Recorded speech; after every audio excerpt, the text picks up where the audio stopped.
میرے بھائیوں، پہلا کوسچن بڑا کریٹیکل ہے۔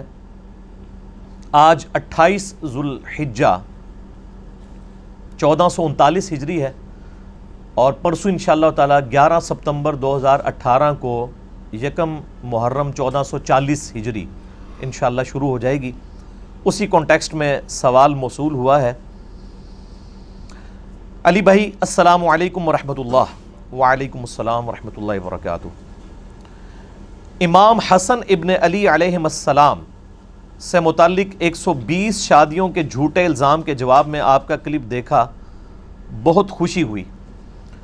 آپ سے گزارش ہے کہ امام حسن علیہ السلام کے قاتل کا نام اور قتل کی وجوہات بھی ذرا امت کے سامنے لائیں اور حق گوئی کا مظاہرہ فرمائیں، کیونکہ محرم 1440 ہجری کی آمد ہے۔ شکریہ۔ میرے بھائیوں، پہلے تو میں جواباً عرض کروں اس سوال کے جواب میں کہ الحمدللہ اس پلیٹ فارم سے حق گوئی کا جس طریقے سے مظاہرہ ہو رہا ہے، اس کی مثال دینا شاید ممکن نہیں ہے، اور اگر آپ کو کوئی مثال ملے تو مجھے ضرور بتائیے گا۔ ویسے علماء جو پروفیشنل ہوتے ہیں مکاتب فکر کے، وہ اپنے مکاتب فکر کے علماء سے بھی جیلسی کا شکار ہوتے ہیں، اور دوسروں سے تو ہوتے ہی ہیں۔ اللہ کے فضل سے مجھے اگر کوئی بتائے گا نا کہ علی بھائی اس طرح کا کام آپ سے بہتر طریقے سے فلاں بندہ کر رہا ہے، تو میرا تو خوشی سے شاید 1 کلو خون ہی بڑھ جائے۔ جیلسی تو ہوگی نہیں، میں کہوں گا شکر ہے یار، ہماری محنت رنگ لائی کہ یہ فرقہ واریت کی لعنت کے خلاف جو ہم نے آواز اٹھائی تھی، اس میں اور لوگ بھی شامل ہوئے، تو جیلسی کا تو سوال ہی نہیں پیدا ہوتا اللہ کے فضل سے۔ حق گوئی الحمدللہ اس پلیٹ فارم سے جو ہے وہ ببانگ دول ہوتی ہے، اور کیوں ہوتی ہے؟ اس لیے کہ نہ میں وابی نہ میں بابی، میں ہوں مسلم علمی کتابی۔ نہ ہم سو کالڈ کوئی علمی بات کرے اسے وہابی کہہ دیتے ہیں، ہم وہابی نہیں ہیں، ہم بابی بھی نہیں، بابوں کے ماننے والے یا بابوں کا دفاع کرنے والے، ہم علمی کتابی بکش مسلم ہیں۔ ایک نان بکش مسلم ہوتے ہیں، ان کو میں کہتا ہوں ٹنی، سن سنا کے سنی، سنی سن ہو گئے ٹن، اور ایک پڑھ پڑھا کے سنی، وہ صحیح سنی ہوتا ہے جو پڑھ پڑھا کے علمی کتابی مسلمان ہو۔ اور سنی ایز اے منہج میں استعمال کر رہا ہوں، ایز اے فرقہ نہیں۔ فرقہ واریت تو اسلام کے اندر حرام ہے۔ میرے بھائیو، یہ ایک تلخ حقیقت ہے کہ اس امت نے امام کائنات سید الاولین والآخرین شفیع المذنبین رحمت للعالمین سیدنا و مولانا امام اعظم محمد رسول اللہ صلی اللہ علیہ وآلہ وسلم کی جو وصیت تھی غدیر خم کے موقع پر، اس کا بالکل خیال نہیں رکھا، اور آپ صلی اللہ علیہ وآلہ وسلم کے پورے خاندان کو سوائے چند لوگوں کے، اور اس میں بھی ٹاپ آف دا لسٹ سیدنا حسن اور حسین علیہم السلام کو مظلومانہ طریقے سے قتل کیا۔ اور اس کی مثال انسانی تاریخ میں نہیں ملتی کہ امت جو ماننے والی امت ہے، انہوں نے خود اپنے پیغمبر کے ماننے والوں کو، ان کی اولاد کو اس طریقے سے ذبح کیا ہو، والعیاذ باللہ تعالی۔ وہ جو ماہر القادری صاحب کا شعر بھی ہے، ان کے ہاتھوں سے لٹی باغ رسالت کی بہار، جو نمازوں میں پڑھتے رہے صدا صلی علی، یعنی نمازوں میں وہ پڑھتے تھے اللہم صلی علی محمد وعلی آل محمد، لیکن آل محمد کے ساتھ انہوں نے یہ ظلم کیا۔ میرے بھائیوں، صحیح مسلم میں اوپر تلے 4 احادیث ہیں، 4 طرق انٹرنیشنل نمبر کے مطابق۔ مولا علی رضی اللہ تعالیٰ عنہ وعلیہ السلام کے فضائل والے چیپٹر میں صحیح مسلم میں 6225 سے لے کے 6228 تک کہ آپ صلی اللہ علیہ وآلہ وسلم نے حجۃ الوداع سے واپسی پر اپنی وفات سے 2 مہینے پہلے خم نامی گاؤں میں مکے اور مدینے کے درمیان پڑاؤ کر کے خطبہ دیا 17 ذوالحجہ کو 10 ہجری کے اندر، اور اگلی 11 ہجری میں ربیع الاول کے مہینے میں ہی آپ کی وفات ہوئی۔ تاریخ کنفرم نہیں، لیکن دن سوموار ہے، اور آپ کی گفتگو بڑی کنکلوڈنگ تھی، ہم نے وہ اپنے منہج کے اوپر بھی لکھ کے لگائی ہوئی ہے۔ اے لوگو آگاہ ہو جاؤ، میں بھی ایک انسان ہوں، قریب ہے کہ اللہ کا قاصد یعنی موت کا فرشتہ میرے پاس آئے اور میں اس کی دعوت قبول کر لوں۔ میں اپنے بعد تم میں 2 بھاری چیزیں چھوڑ کے جا رہا ہوں، ان میں سے پہلی چیز اللہ کی کتاب ہے، تم اللہ کی کتاب کو پکڑو، اپنا تعلق اس کتاب کے ساتھ مضبوط کرو۔ اللہ کی کتاب اللہ کی رسی ہے، جو اسے پکڑے گا وہ ہدایت پر ہوگا، جو اسے چھوڑ دے گا وہ گمراہ ہو جائے گا۔ اور زید ابن ارقم کہتے ہیں پھر نبی علیہ السلام ترغیب دلاتے رہے، اللہ کی کتاب، اللہ کی کتاب، اللہ کی کتاب، لیکن امت نے کتاب کو پس پش ڈال دیا۔ اور پھر فرمایا دوسری بھاری چیز میں چھوڑ کے جا رہا ہوں، وہ میرے اہل بیت ہیں، میں اپنے اہل بیت کے معاملے میں تمہیں اللہ کا خوف دلاتا ہوں، میں اپنے اہل بیت کے معاملے میں تمہیں اللہ کا خوف دلاتا ہوں، میں اپنے اہل بیت کے معاملے میں تمہیں اللہ کا خوف دلاتا ہوں۔ 3 دفعہ امت کو ڈرایا، لیکن امت نے اس معاملے میں بھی نبی علیہ السلام کی وصیت کا پاس نہیں رکھا۔ یعنی آپ کو تو اللہ تعالیٰ نے غیبی خبر دے دی تھی کہ آپ کی امت یہ کرے گی، آپ نے امت کو بتایا کہ اس سسٹم کا حصہ نہ بننا، جو کچھ آل امیہ میری اہل بیت کے ساتھ ظلم کریں گے تم نے اس سسٹم کا حصہ نہیں بننا۔ لیکن آپ دیکھ لیں امت نے پھر کس طریقے سے یعنی اہل بیت کے ساتھ ظلم کیا، اور جس کی یعنی ہیٹ آج تک ہم محسوس کر رہے ہیں، وہ تکلیف آج تک ہمیں کاٹنی پڑ رہی ہے، وَلِعَوْذُ بِاللَّهِ تعالی۔ اور اس امت نے اگر یہ کام نہ کیا ہوتا تو آج امت کی حالت مختلف ہوتی، اس آزمائش سے ہمیں نہ گزرنا پڑتا۔ اور ضمناً مجھے وہ حدیث یاد آ گئی صحیح بخاری میں انٹرنیشنل نمبر کے مطابق 3748 سیدنا حسن و حسین علیہم السلام والے فضائل والے چیپٹر میں، کہ سیدنا حسین ابن علی کا سر کاٹ کر ایک تشت میں رکھ کے عبید اللہ ابن زیاد کے سامنے پیش کیا گیا، گورنر کوفہ جو یزید ابن معاویہ کی طرف سے گورنر تھا۔ صحیح بخاری انٹرنیشنل نمبر کے مطابق 3748، اور اس حدیث میں حسین کے ساتھ علیہ السلام لکھا ہے، علیہ السلام امام بخاری نے۔ آپ sunna.com ویب سائٹ میں عربی والا پورشن دیکھ لیں، مکتبۃ الشاملہ دیکھ لیں، اور بیروت کی چھپی ہوئی عربی کتابیں دیکھ لیں، آپ کو ملے گا۔ ایون اسلام 360 میں بھی جو عربی والا پورشن ہے اس میں صحیح بخاری 3748 کے ساتھ حسین علیہ السلام آپ کو ملے گا، لیکن مولوی نے بےایمانی کرتے ہوئے اردو ترجمے میں رضی اللہ عنہ کر دیا، تاکہ سنی شیعہ جو ایک درار ڈلی ہے وہ اور بڑھ جائے۔ تو بخاری کے الفاظ ہیں حسین علیہ السلام کا سر مبارک کاٹ کے تشت میں رکھ کے عبید اللہ ابن زیاد کے سامنے پیش کیا گیا، تو وہ چھڑی مار کے ان کے یعنی سر مبارک کے ساتھ، جس میں الفاظ ہیں کہ داڑھی اور سر میں کالا خضاب لگا ہوا تھا وسمہ کا، اور ترمذی میں بھی اس کی ڈیٹیلز موجود ہیں۔ اس نے کلام کیا تو انس ابن مالک تڑپ اٹھے، اور انہوں نے کہا کہ حسین ابن علی نبی علیہ السلام کے سب سے زیادہ ہم شکل تھے، یعنی یہ حسین ابن علی جو ہیں وہ نبی علیہ السلام کے ہم شکل تھے۔ اسی طریقے سے صحیح بخاری میں ہی آتا ہے انٹرنیشنل نمبر کے مطابق 3753، اسی سے ہی 5 احادیث آگے، کہ عبداللہ بن عمر رضی اللہ تعالی عنہما وعلیہم السلام سے کسی نے حج کے دوران یہ مسئلہ پوچھا کہ اگر کوئی شخص احرام کی حالت میں مکھی یا مچھر کو مار دے تو اس کا وہ کیا دم دے گا یا کوئی کفارہ دے گا؟ تو آپ نے یہ پوچھا یہ کون پوچھ رہا ہے؟ تو انہوں نے کہا یہ عراقی پوچھ رہا ہے، اور ظاہر ہے وہ عراق کا گورنر ہی تھا یزید کا، عبید اللہ ابن زیاد۔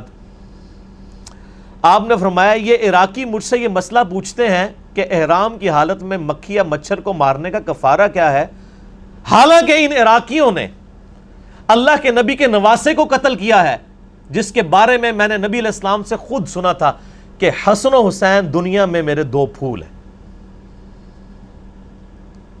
اللہ کی لعنت ہو ان لوگوں پر جنہوں نے حسین ابن علی یا حسن ابن علی کو مظلومانہ شہید کیا، اور اللہ کی رحمت ہو، کروڑیں رحمتیں ہوں ان محدثین پر جنہوں نے یہ سچائی امت تک پہنچائی اور سنی شیعہ ٹسل کا شکار نہیں ہوئے۔ میرے بھائیو، آج کے اس کوسچن کو کہ حسن ابن علی کا قاتل کون ہے، کیونکہ ابھی محرم کا مہینہ شروع ہونے والا ہے، آج 9 ستمبر ہے، 11 ستمبر کو یکم محرم 1440 ہجری ہوگی، تو حسین علیہ السلام کے اوپر زیادہ گفتگو ہو رہی ہوتی ہے، حالانکہ حسن ابن علی کو بھی شہید کیا گیا، ان کو زہر دے کے قتل کیا گیا۔ ان کا قاتل کون ہے اس کو میں احادیث کی روشنی میں بعد میں ڈسکس کروں گا۔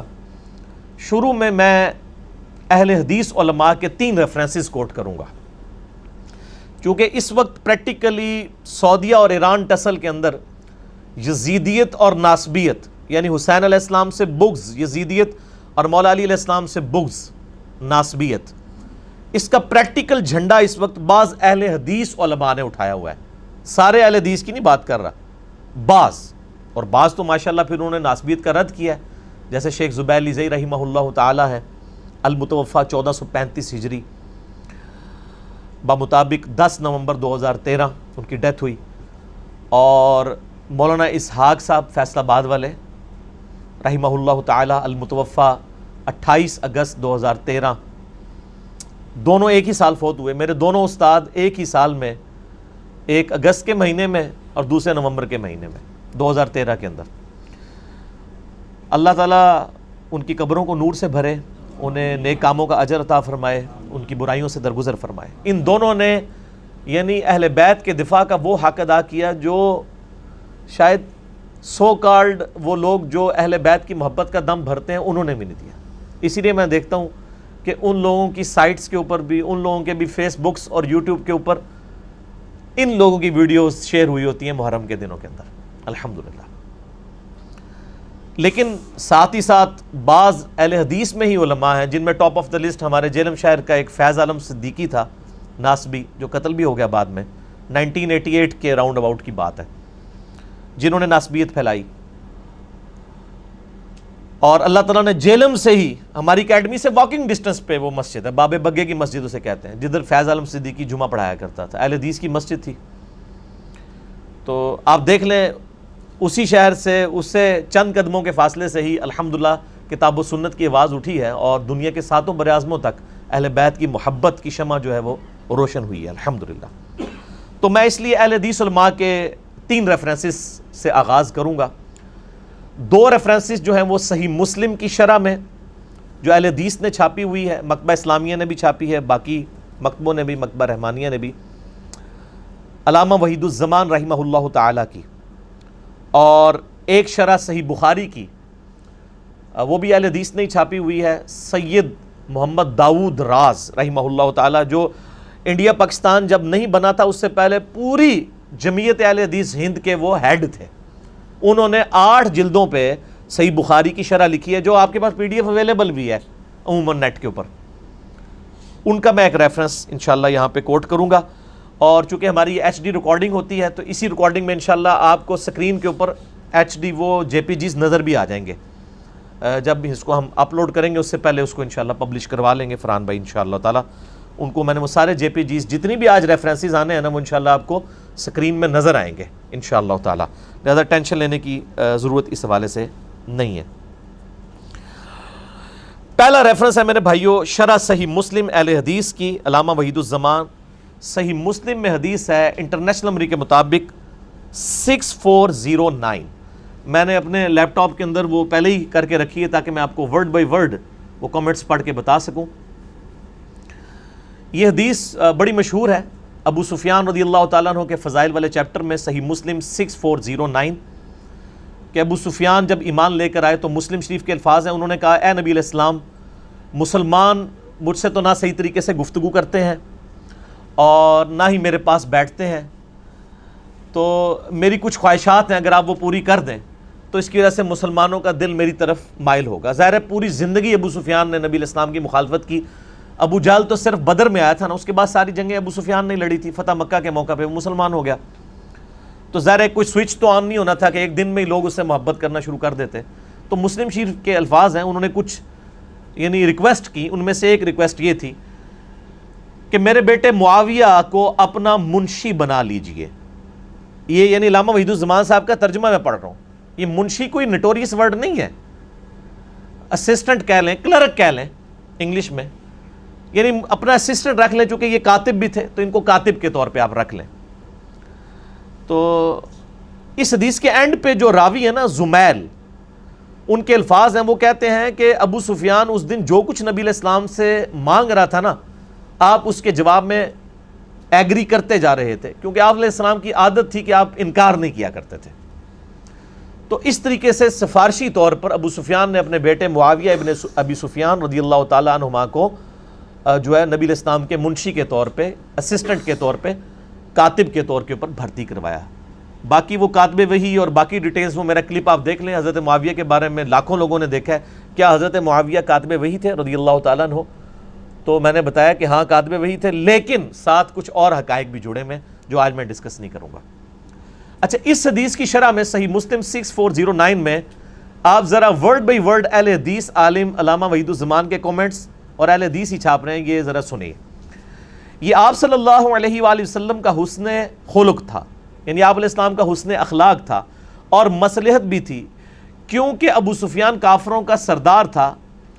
اس کی تالیف قلب بھی ضروری تھی، ہر چند ابو سفیان کا اسلام پہلے پہل تو جان کے ڈر سے تھا، مگر بعد میں شاید وہ پختہ ہو گیا ہو، اور جب آدمی اسلام لایا تو اس کے قصور اور کفر کے وقت کے سب گناہ معاف ہو جاتے ہیں. آپ صلی اللہ علیہ وآلہ وسلم نے تو وحشی قاتل حمزہ کا بھی اسلام قبول کر لیا تھا، لیکن اس پر بھی ابو سفیان کا خاندان نبوی صلی اللہ علیہ وآلہ وسلم کا ہمیشہ دشمن رہا. ابو سفیان عمر بھر حضرت صلی اللہ علیہ وآلہ وسلم سے لڑتا رہا اور صدہا مسلمانوں کو اس نے شہید کیا، اور اس کے بیٹے معاویہ ابن ابی سفیان نے جناب امیر المومنین خلیفہ برحق علی مرتضیٰ شیر خدا رضی اللہ تعالی عنہ کا مقابلہ کیا اور جنگ صفین میں ہزاروں مسلمانوں کا خون کیا. اور پھر اس کے بیٹے یزید نے تو ستم ہی ڈھایا، سیدنا حسن کو زہر دلوایا اور سیدنا حسین کو ایسے ظلم سے شہید کرایا جس کا حال لکھنے سے قلم کانپتا ہے. علامہ وحید الزمان صاحب لکھ رہے ہیں کہ حسن و حسین کے قاتل کون ہیں؟ آل امیہ. اور دیکھیں وہ کہندے پورا خاندان پڑ کے رکھ چھڑیا ہے. انہوں نے کہا دادا جڑا ہے وہ نبی نال لڑتا رہا، پیو یزید دا جڑا ہے وہ علی نال لڑتا رہا، تے پتر نے حسن حسین نو شہید کروایا، جس کا حال لکھنے سے قلم کانپتا ہے. پھر یزید کے بعد سارے خلفائے بنو امیہ سوائے عمر بن عبدالعزیز کے خاندان نبوی کے دشمن ہی رہے اور ہمیشہ درپے ایذا ہی رہے، اور دنیائے ادنا کے واسطے اپنی آخرت کو تباہ کرتے رہے. لا حول ولا قوت الا باللہ، یہ انہوں نے لکھا ہے ساتھ. تو بس میرے خیال ہے اس پہ مجھے مزید کوئی کمنٹس دینے کی ضرورت نہیں ہے. دوسرا ریفرنس بھی علامہ وحید الزمان صاحب کا صحیح مسلم میں ایک حدیث ہے، انٹرنیشنل نمبر کے مطابق 5976 اور 5977، اور یہ بخاری میں بھی اس کا کچھ حصہ ہے کہ نبی علیہ السلام نے اپنی وفات سے 1 مہینہ پہلے خطبہ دیا اور فرمایا مجھے یہ ڈر نہیں کہ تم میرے بعد مشرک ہو جاؤ، البتہ مجھے ڈر ہے کہ دنیا کی محبت تم پر غالب آ جائے گی، دنیا کے خزانے تم پر اللہ کی طرف سے کھول دیے جائیں گے، اور پھر تم دنیا کی محبت میں ایک دوسرے کو قتل کرو گے جس طرح اگلی امتوں نے کیا، اور تم بھی تباہ و برباد ہو جاؤ گے جس طرح اگلی امتیں تباہ و برباد ہوئی. اب یہ بڑی سخت حدیث تھی. اس حدیث پہ کامنٹس کر رہے ہیں علامہ وحید الزمان صحیح مسلم انٹرنیشنل نمبر کے مطابق 5976 اور 5977. اس کے فٹ نوٹ پر لکھتے ہیں ورڈ بائی ورڈ، اور دنیا کے واسطے آخرت کا خیال چھوڑ دو گے. مسلمانوں نے حضرت صلی اللہ علیہ وآلہ وسلم کے چند روز بعد ہی یہ ایسے کام شروع کر دیے اور آپس میں پھوٹ کی بنا ڈال دی، یعنی پھوٹ کی بنیاد ڈالی. معاویہ حضرت علی سے لڑے اور یزید نے خاندان نبوت کو تباہ کیا. یہ اہل حدیث عالم. یہ تو جب سے انڈیا اور یہ جو سعودیہ اور ایران کی ٹسل شروع ہوئی ہے نا، تو یہ تھوڑے اہل حدیث اس طرف گئے ہیں، ورنہ پرانے اہل حدیث جتنے بڑے محب اہل بیت ہیں، نہ بریلوی ہیں نہ دیوبندی ہیں. اور حجاج نے عبداللہ ابن زبیر کو شہید کیا اور فتنوں کی تار بند گئی. اس روز سے آج تک مسلمانوں کا وہی حال ہے کہ کسی ایک خلیفہ پر سب اکٹھے نہیں ہو سکے. آخر کافر موقع پا کر ان پر غالب ہوئے اور ان کی قوت کو خاک میں ملا دیا. والعیاذ باللہ تعالی. اب انہی کے روحانی شاگرد ہیں سید داود راز، جو کمبائنڈ جمعیت اہل حدیث انڈیا پاکستان کے صدر تھے اور علامہ وحید الزمان صاحب کو اپنا مرشد مانتے ہیں. جگہ جگہ وہ صحیح بخاری کی شرح میں ان کے ریفرنسز کوٹ کرتے ہیں. انہوں نے صحیح بخاری کی شرح جو 8 جلدوں میں موجود ہے، اس میں بخاری کی شرح میں 4359 نمبر حدیث ہے بخاری کی. اس کی شرح کرتے ہوئے کیا لکھتے ہیں؟ یہ بخاری کی حدیث ہے کہ جریر ابن عبداللہ رضی اللہ تعالیٰ عنہ یمن کے سفر پہ تھے اور اسی دوران نبی الاسلام کی پیچھے ڈیتھ ہو گئی اور حضرت ابوبکر کو خلیفہ چن لیا گیا، اور ابھی یہ مدینہ شریف آئے نہیں تھے. تو راستے میں ان کی ملاقات ذو امر نامی ایک شخص سے ہوئی جس تک آلریڈی نبی علیہ السلام کی وفات کی خبر پہنچ چکی تھی. وہ بڑا جہاندیدہ بندہ تھا، اس کے پاس یعنی علم بھی تھا. انہوں نے بڑے حسن سلوک کے ساتھ اس کے ساتھ معاملہ کیا. تو جاتے جاتے اس نے نا ان کو ایک نصیحت کی جو بخاری میں 4359 نمبر حدیث کے اندر امام بخاری نے نقل کی ہے. وہ شخص کہتا ہے کہ چونکہ تم نے مجھ پر احسان کیا ہے، میں تمہیں ایک بات بتاؤں گا کہ تم اہل عرب اس وقت تک خیر و بھلائی کے ساتھ رہو گے جب تک تمہارا طرز عمل یہ ہوگا کہ جب تمہارا کوئی امیر وفات پا جائے تو تم اپنا کوئی اور امیر مقرر کر لو، لیکن جب امارت کے لیے تلوار تک بات پہنچ جائے گی تو تمہارے امیر بادشاہ بن جائیں گے، وہ بادشاہوں کی طرح غصہ ہوا کریں گے اور انہی کی طرح خوش ہوا کریں گے۔ یعنی جب خلافت ختم ہوگی اور ملوکیت آئے گی پھر وہ دنیا دار بادشاہ ہوں گے۔ یہ بخاری کے الفاظ ہیں، کانت بالسیف کانوا ملوکا یغضبون غضب الملوک ویرضون رضا الملوک۔ اس پہ حدیث مکمل ہوئی ہے۔ اس کی شرح میں سید داود راز کیا لکھتے ہیں، ذو امر کی آخری نصیحت جو یہاں مذکور ہے وہ بالکل ٹھیک ثابت ہوئی۔ خلفائے راشدین یعنی ابوبکر، عمر، عثمان و علی کے زمانے تک خلافت مسلمانوں کے مشورے اور صلاح سے ہوتی تھی۔ اس دور کے بعد کسرا اور قیصر کی طرح یعنی رومن اور پرشین امپائر کے ہیڈ جس طرح اپنے بچوں کو خلیفہ بناتے تھے، ان کی طرح طاقت کے بل پر بادشاہ بننے لگے اور مسلمانوں کا شرازہ منتشر ہو گیا۔ حضرت امیر معاویہ رضی اللہ تعالیٰ عنہ نے جب خلافت یزید کا اعلان کیا تو کئی بابصیرت صحابہ نے ان کو صاف کہہ دیا تھا کہ آپ سنت رسول کو چھوڑ کر کسرا اور قیصر کی سنت کو زندہ کر رہے ہیں۔ یہ بخاری میں ہے 4827 نمبر، وہ میں نے اپنے پمفلٹ میں ساری حدیثیں ڈالی ہیں، آپ کو تعارف بھی کروا دوں گا۔ یہ داؤد راز لکھ رہے ہیں کہ قیصر و کسرا کی جو طریقہ تھا ان کو کس نے زندہ کیا۔ بہرحال اسلامی خلافت کی بنیاد امرہم شورا بینہم پر ہے، جس کو ترقی دے کر آج کی جمہوریت لائی گئی ہے۔ اگرچہ اس جمہوریت میں بہت خرابیاں ہیں تاہم شورا کی ایک ادنا جھلک ہے، اور میرا بھی یہی موقف ہے کہ جو اسلامک ڈیموکریسی ہے یہ خلفائے راشدین کی ایک ماڈرن فارم ہے خلافت راشدہ کی، اور یہ دیکھ لیں سید داؤد راز صاحب نے بھی یہی لکھا ہوا ہے الحمدللہ۔ یہ 3 ریفرنسز تھے اہل حدیث علماء کے۔ اب یہ ٹاپک ایسا ہے کہ میں اس پہ گھنٹوں فی البدی بول سکتا ہوں، آپ کو پتہ ہے میری تو اسپیشلٹی جن ٹاپکس میں ان میں یہ بھی ہے ایک، لیکن to cut the story short میں آپ کو صرف ایک ریسرچ پیپر کا ہی تعارف کرواؤں گا جو میں اکثر کرواتا ہوں۔ یہ میرا ریسرچ پیپر ہے میرے بھائیوں، ریسرچ پیپر نمبر 5B، واقعہ کربلا کا حقیقی پس منظر 72 صحیح الاسناد احادیث کی روشنی میں۔ 72 کیا میں نے نسبت لی ہے شہدائے کربلا کی نسبت سے، ورنہ اس میں احادیث 200 سے زیادہ ہیں۔ اکثر احادیث بخاری اور مسلم سے ہیں، عربی میں بھی ہے، اردو میں بھی ہے، ہندی میں بھی ہے، انگلش میں بھی ہے، فارسی کا کام بھی ہونے والا ہے، پشتو اور بنگالی میں بھی لوگوں نے کام شروع کر دیا ہے الحمدللہ۔ میں نے اس میں ٹروتھ ریویل کیا ہے، یہ جعلی پس منظر نہیں، خیالی پلاؤ نہیں ہے۔ اور یہ ایک عبداللہ ابن سبا تھا، پوری امت کی مت مار دی اس نے، ایک کریکٹر گھڑا جو کہ مولا علی کے دور میں آیا تھا، شہادت عثمان میں اس کا کوئی تعلق نہیں ہے، صرف آل امیہ کی بدماشیوں کو چھپانے کے لیے انہوں نے یہ ایک جھوٹ گھڑا۔ اس کو تو مولا علی نے خود قتل کروایا تھا عبداللہ ابن سبا کو، وہ بعد کی پیداوار ہے، اس کو کھاتے میں ڈال دیا۔ میں نے یہ سارا ٹروتھ احادیث سے ریویل کیا ہے، یہ کوئی بنو امیہ یا بنو عباس کی لکھوائی ہوئی تاریخ نہیں ہے، یہ وہ احادیث کی کتابیں جو سامنے رکھی ہوئی ہیں۔ کیوں؟ کیونکہ نام ہے وہابی، نام ہے بابی، میں ہوں مسلم علمی کتابی۔ اس میں آپ کو خلافت راشدہ کا پتہ چلے گا، شہادت عثمان کے اصلی اسباب کیا ہے وہ پتہ چلیں گے، جنگ جمل صفین نہروان کے اوپر مولا علی کی حقانیت پتہ چلے گی، شہادت حسن کے بارے میں احادیث مل جائیں گی۔ آج جتنی احادیث میں ڈسکس کروں یہ ساری اس کے اندر موجود ہے۔ صلح حسن کی شرائط کیا تھی جن کو پورا نہیں کیا گیا، شہادت حسین علیہ السلام، یہ پوری ڈیٹیلز آپ کو انشاءاللہ 200 احادیث اس کے اندر مل جائیں گی۔ یہ آپ سافٹ کاپی ڈاؤن لوڈ کر سکتے ہیں ہماری ویب سائٹ ahlsunnatpak.com پہ جائیں، بکس اینڈ ریسرچ پیپرز والے پورشن میں جائیں، 5B ریسرچ پیپر ہے، ساری زبانوں میں آپ ڈاؤن لوڈ کریں جو مینلی ہیں، عربی میں، اردو میں، ہندی میں اور انگلش میں، اور آپ اس کی ہارڈ کاپی بھی گھر میں مفت منگوا سکتے ہیں۔ اس کے لیے آپ فون کریں ہمارے عثمان بھائی کو، ان کے فون کی ٹائمنگ ہے صبح 9 سے لے کر 12:45 بجے تک روزانہ، اور شام کو عصر سے لے کر مغرب تک۔ ان کا نمبر ہے +92 321 5900 پاکستان میں کریں گے تو 0321 5900 ان کو کال کریں۔ انشاءاللہ یہ ڈاک میرے تمام ریسرچ پیپرز انکلوڈنگ 5B آپ کے گھر انشاءاللہ بالکل مفت آ جائیں گے انشاءاللہ تعالی، تو آپ منگوا سکتے ہیں۔ میرے بھائیو 5B ریسرچ پیپر میں ہی 50 نمبر سیریل کے اوپر وہ حدیث موجود ہے جس میں ذکر ہے کہ حسن ابن علی کو زہر دے کر شہید کیا گیا، اور یہ حدیث جو ہے وہ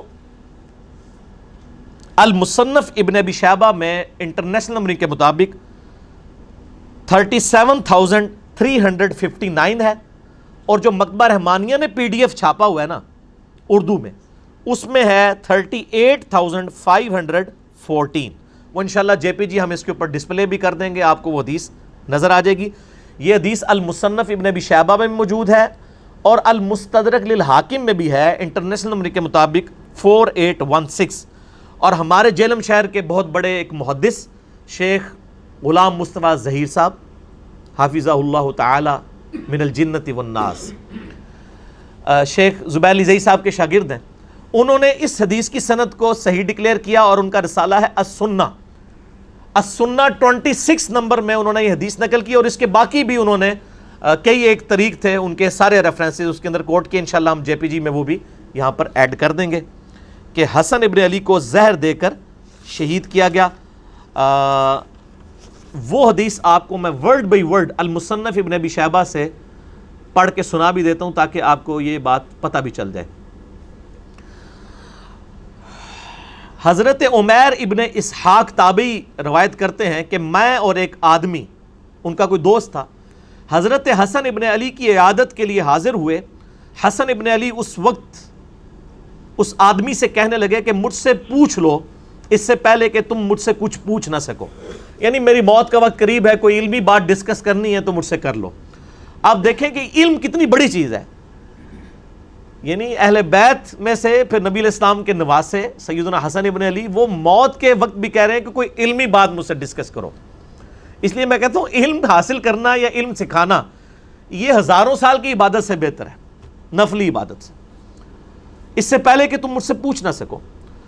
ان صاحب نے کہا کہ میں آپ سے کچھ نہیں پوچھنا چاہتا، اللہ تعالیٰ آپ کو عافیت عطا کرے۔ راوی نے فرمایا کہ حضرت حسن کھڑے ہوئے اور بیت الخلاء میں داخل ہوئے، پھر بیت الخلاء سے واپس ہمارے پاس تشریف لائے اور ارشاد فرمایا میں تمہاری طرف نہیں نکلا یہاں تک کہ میں نے اپنے جگر کا ایک ٹکڑا پھینکا ہے جس کو میں اس لکڑی سے الٹ پلٹ کر رہا تھا۔ یعنی وہ ٹائلٹ گئے تو ان کو پیشاب کے اندر یا انہوں نے وامٹنگ کی، الٹی کے اندر ان کے جگر کے ٹکڑے کٹ کے نکلے، چونکہ بڑا سخت زہر دیا گیا تھا۔ مجھے کئی مرتبہ زہر پلایا گیا لیکن اس مرتبہ زیادہ سخت، اس سے زیادہ سخت چیز کوئی اور نہیں تھی، یعنی اس دفعہ جو مجھے زہر دیا گیا وہ بہت سخت تھا جس کی وجہ سے میرا جگر کٹ کے باہر نکلا۔ اللہ کی لعنت ہو ان لوگوں پر جنہوں نے حسن ابن علی کے ساتھ یہ ظلم کیا، حسین ابن علی کے ساتھ ظلم کیا، ان پہ اللہ کی لعنت، اللہ کے فرشتوں کی لعنت، تمام لعنت کرنے والوں کی لعنت، آمین۔ حضرت عمیر تابعی کہتے ہیں اگلے دن ہم صبح کے وقت دوبارہ عیادت کے لیے گئے تو وہ اس وقت جان کنی کی حالت میں تھے، یعنی وہ حالت نزع میں تھے۔ عمیر کہتے ہیں کہ حضرت حسین علیہ السلام ان کے پاس آئے، ان کے سر کے پاس بیٹھ گئے، یعنی حسن ابن علی نزع کے عالم میں لیٹے ہوئے ہیں اور ان کے چھوٹے بھائی حسین ابن علی وہ ان کے سرہانے آ کے پاس بیٹھ گئے اور فرمایا اے بھائی جان آپ کو زہر دینے والا کون ہے؟ تو حضرت حسن ابن علی نے فرمایا کیا تم اسے قتل کرنا چاہتے ہو؟ تو انہوں نے فرمایا جی ہاں۔ تو حضرت حسن نے فرمایا اگر وہ وہی ہے جس کے بارے میں میرا گمان ہے تو اللہ تعالیٰ اسے سخت سزا دینے والا ہے، اور اگر وہ بری ہے تو میں یہ پسند نہیں کرتا کہ ایک بری آدمی میری وجہ سے قتل کر دیا جائے۔ یعنی انہوں نے کہا مجھے اسیسمنٹ تو ہے کہ مجھے قتل کرنے کے لیے زہر کس نے دیا ہے، لیکن چونکہ حضرت حسن کو علم غیب تو کوئی نہیں تھا نا، یہ تو آپ کے بزرگ بابوں کے بارے میں دعوے ہیں نا، تو انہوں نے کہا اگر تو میری یہ اسیسمنٹ درست ہے تو تمہیں بدلہ لینے کی ضرورت نہیں، اللہ تعالیٰ انتقام لینے والا ہے، اور اگر میری اسیسمنٹ غلط نکلی اور تم نے بدلہ لیا تو ایک مظلوم آدمی کو تم قتل کر دو گے۔ آپ دیکھ لیں موت کے نزع کے عالم میں بھی انصاف کا دامن اہل بیت اپنے ہاتھوں سے نہیں جانے دیتے تھے۔ تو یہ حدیث مصنف ابن ابی شیبہ میں بھی ہے، اردو میں بھی ترجمہ آ چکا ہے، PDF انشاءاللہ ہم اٹیچ کر دیں گے۔ المصنف ابن ابی شیبہ کے علاوہ یہ المستدرک للحاکم میں موجود ہے جس کا میں نے حوالہ الحمدللہ دے دیا۔ اب رہا میرے بھائیوں کہ حسن ابن علی کو یہ زہر دیا کس نے تھا؟ اس حوالے سے اہل سنت کی جو مین سٹریم کی تاریخ کی کتابیں ہیں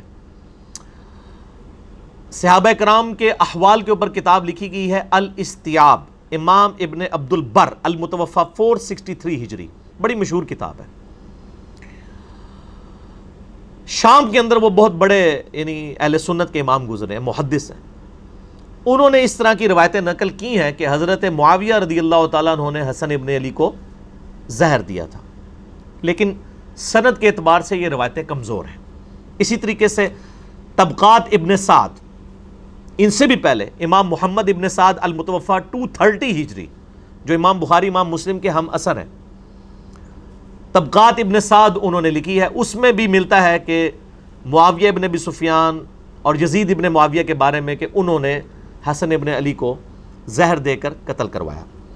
اس کے علاوہ امام بلازری کی کتاب المتوفی 290 ہجری، انصاب الاشراف، جس سے یہ محرم کے دنوں میں جعلی روایت پیش کر رہے ہوتے ہیں کہ حسین علیہ السلام نے کہا میری 3 شرطیں ہیں، یا تو مجھے یزید کے پاس جانے دو، میں اس کے ہاتھ پہ بیعت کر لیتا ہوں، یا مجھے واپس جانے دو، یا کسی مسلمان سرحد پہ جانے دو۔ کوڑ مارو ہو جڑا کوئی ہضم بھی ہوئے کسی نو، وہ کتاب ہی جعلی ہے، وہ اپنے مصنف سے ثابت ہی نہیں ہے۔ اور اگر کوئی ثابت کرنا چاہتا ہے تو سر اسی انصاب الاشراف میں لکھا ہے کہ معاویہ ابن ابی سفیان نے حضرت حسن ابن علی کو قتل کروایا ہے، اور کچھ بھی بہت کچھ لکھا ہوا ہے۔ یزید کے باوجداد کے تابوت دوزخ کے اندر ہے، اور بھی بہت کچھ لکھا ہے۔ میری شیخ زبیر صاحب کے ساتھ جب 1 to 1 اس کے اوپر ڈسکشن ہوئی، ان کا کہ یہ اگر بلازری کی کتاب کو صحیح مانیں گے تو یہ حضرت معاویہ کا پھر ایمان ثابت کرنا ان کے لیے ممکن نہیں رہے گا، تو اس لیے اس کتاب سے ہی جان چھڑائیں۔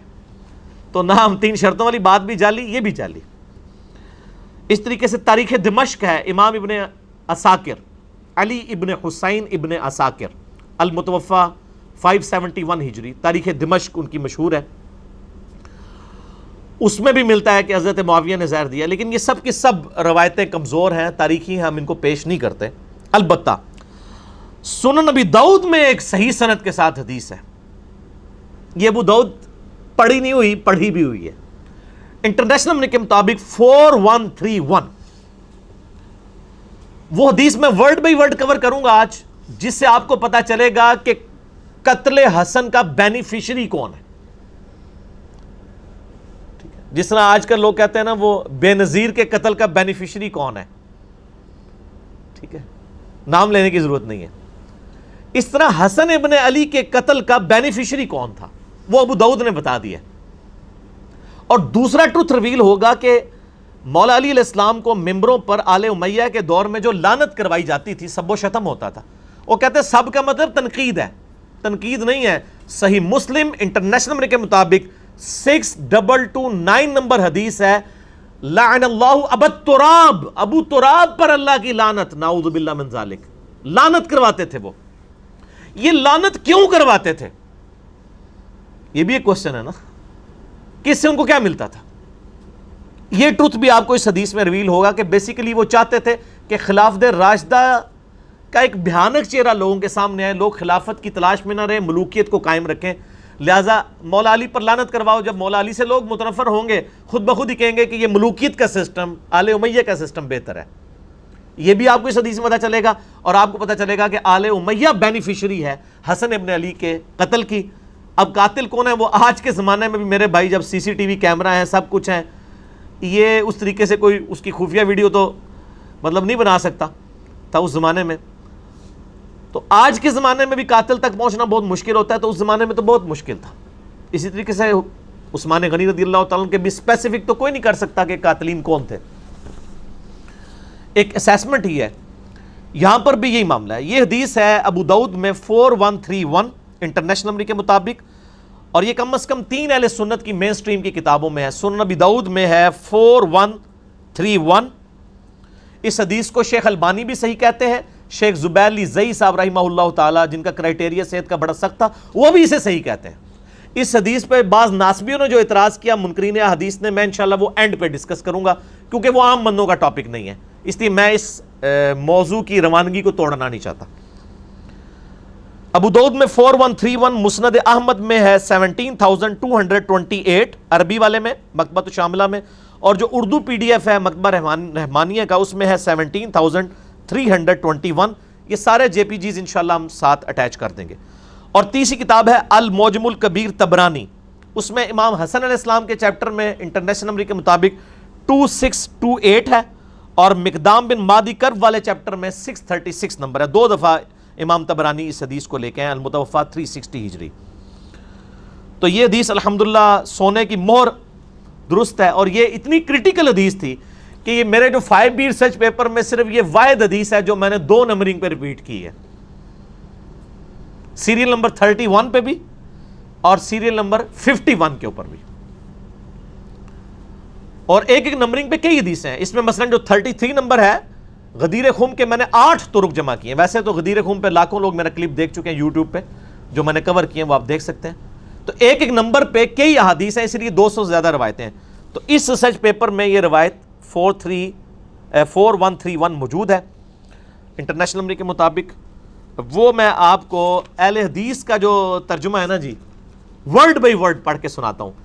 دارالاسلام پبلیکیشن دنیا میں سب سے بڑا اہل حدیث کا, اہل سنت کا یعنی کتابیں چھاپنے والا جو ہے وہ ادارہ ہے. یہ دارالاسلام کی عربی پبلیکیشن سامنے رکھی ہوئی ہیں, یہ پڑھی ہوئی نہیں پڑھی ہوئی بھی ہیں, یہ علمی کتابی باتیں ہو رہی ہیں نا.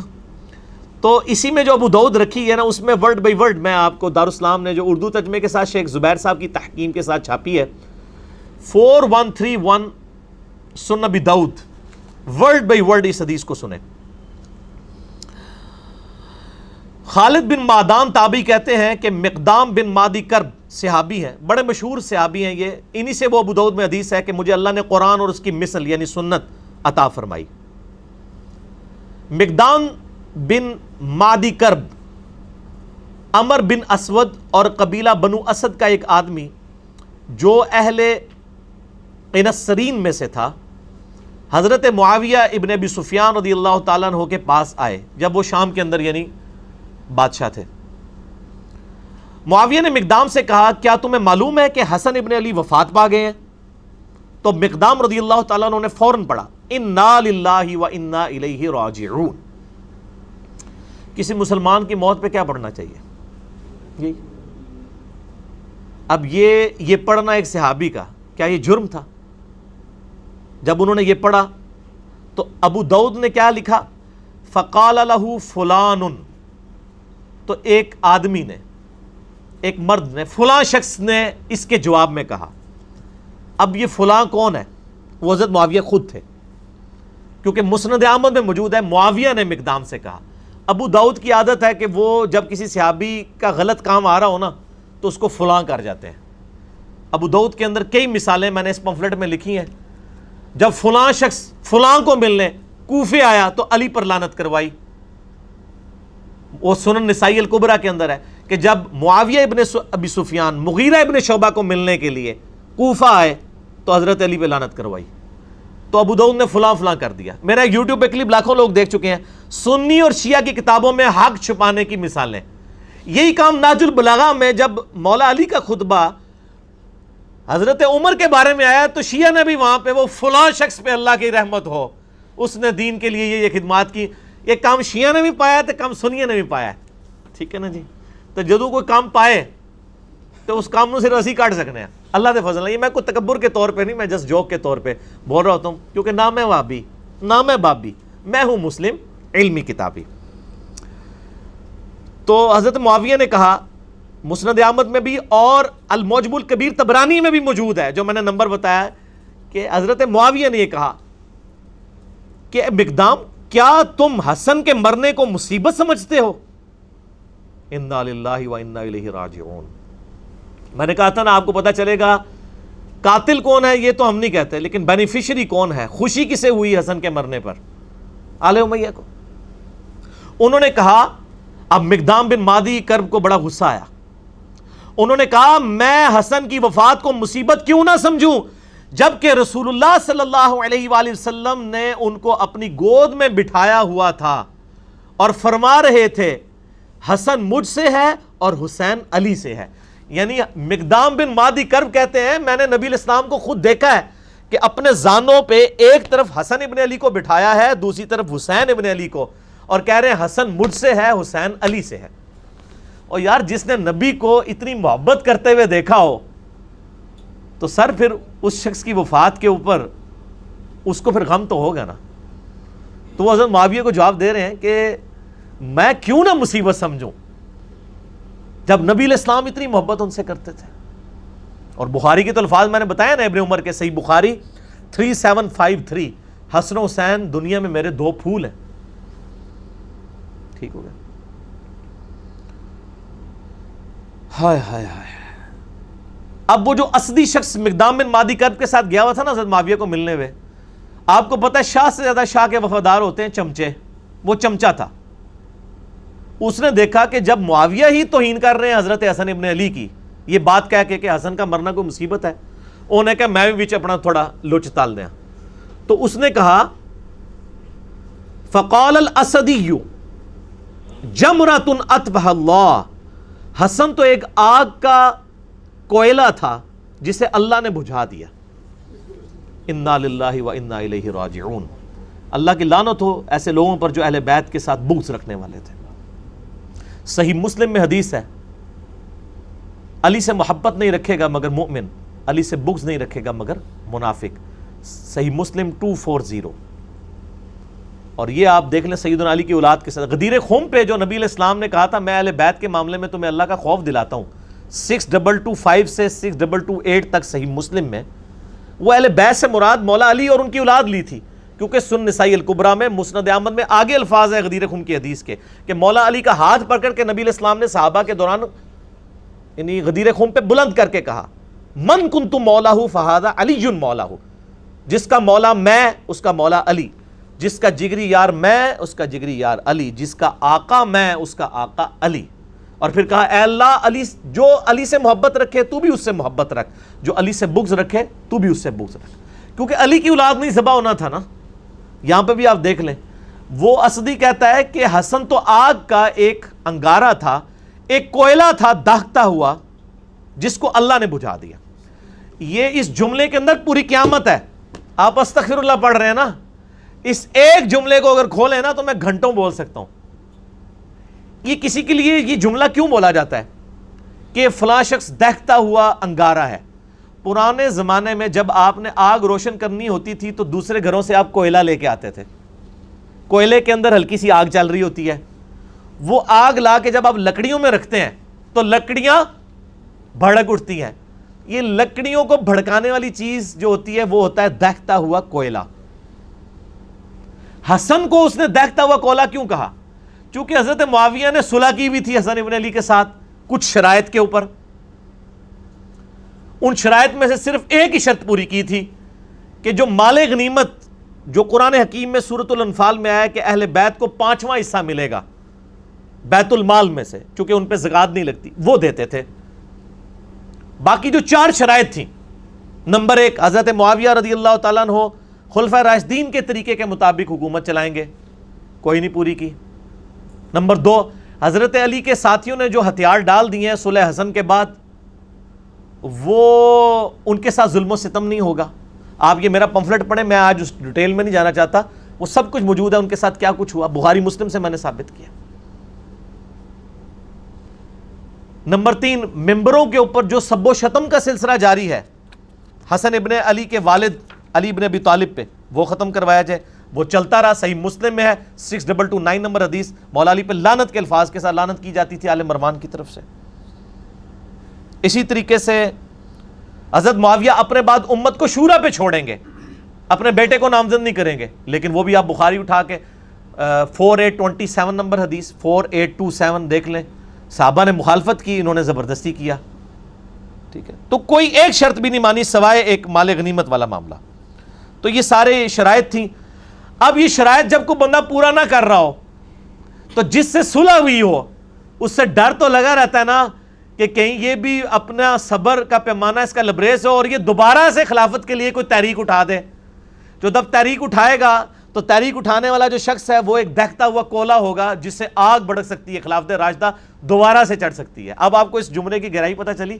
حسن ایک دہتا ہوا کولا تھا جسے اللہ نے بجھا دیا. انہوں نے کہا شکر ہے ختم ہوا ہے, انہوں سے اپنی مرضی نہ لے کام ٹور کے رکھیں گے. سمجھ آئیے آپ کو؟ اب یہ جب گفتگو ہو رہی ہو کسی صحابی کے سامنے, یہ کسی وہابی کے آگے نہیں ہو رہی تھی, یہ صحابی کے آگے بات ہو رہی تھی, نہ کسی بابی کے آگے ہو رہی تھی. بابی بابوں کا دفاع کرتے ہیں، وہابی اپنے وہ بادشاہوں کا دفاع کرتے ہیں۔ یہ صحابی تھا مقدام بن مادی کرب، اس نے کہا کہ پہلے معاویہ نے یہ بات کی رضی اللہ تعالیٰ عنہ کہ حسن کا مرنا کوئی مصیبت ہے، اب اس کے چمچے نے آگے سے یہ بات کر دی ہے کہ حسن تو ایک آگ کا انگارہ تھا، اسے بجھا دیا اللہ نے۔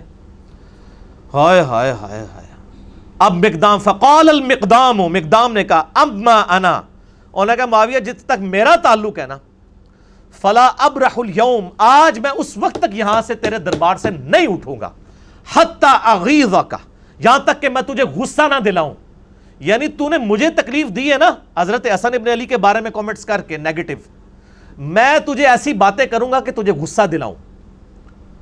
وَأُسْمِعَكَ مَا تَكْرَهُ، اور میں تجھے ایسی باتیں سناؤں گا تجھے بری لگیں گی۔ جب کسی کی حقیقت اسے کھول کے بیان کی جائے نا تو بڑے سے بڑے صبر کرنے والے شخص کو بھی بری لگتی ہے۔ پھر کہا اے معاویہ اگر میں سچ کہوں تو میری تصدیق کر دینا، اور اگر میں غلط کہوں تو تردید کر دینا۔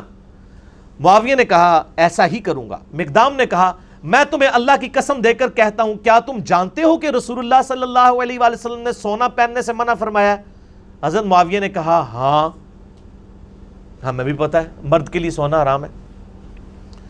مقدام نے پھر کہا معاویہ تمہیں اللہ کی قسم دے کر کہتا ہوں، کیا تمہیں خبر ہے کہ رسول اللہ صلی اللہ علیہ وسلم نے مرد کے لیے ریشم پہننے سے روکا ہے؟ انہوں نے کہا ہاں۔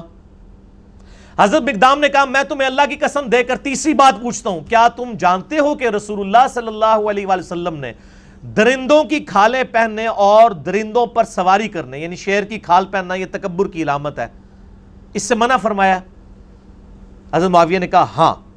مقدام نے کہا اللہ کی قسم میں نے یہ سب کچھ تمہارے گھر میں ہوتے ہوئے دیکھا ہے اے معاویہ، یعنی تم مانتے بھی ہو کہ سونا مرد کے لیے حرام ہے، ریشم مرد کے لیے حرام ہے، درندوں کی کھالیں پہننا حرام ہے، یہ تینوں حرام کام جو تم خود جانتے ہو تمہارے گھر میں ہوتے ہیں۔ اب میں نہیں کہتا کہ حضرت معاویہ نے سونے کے کڑے یا وہ کوئی لاکٹ پہنا ہوا تھا، میرا اس نے ظن ہے کہ ان کے بال بچے ہی کرتے ہوں گے، گھر میں ظاہر ہے کہ میرے آپ کے بچے تو نہیں تھے نا، ان کے ہی ہوں گے، ہم اس نے ظن رکھتے ہیں کہ وہ خود نہیں کرتے تھے۔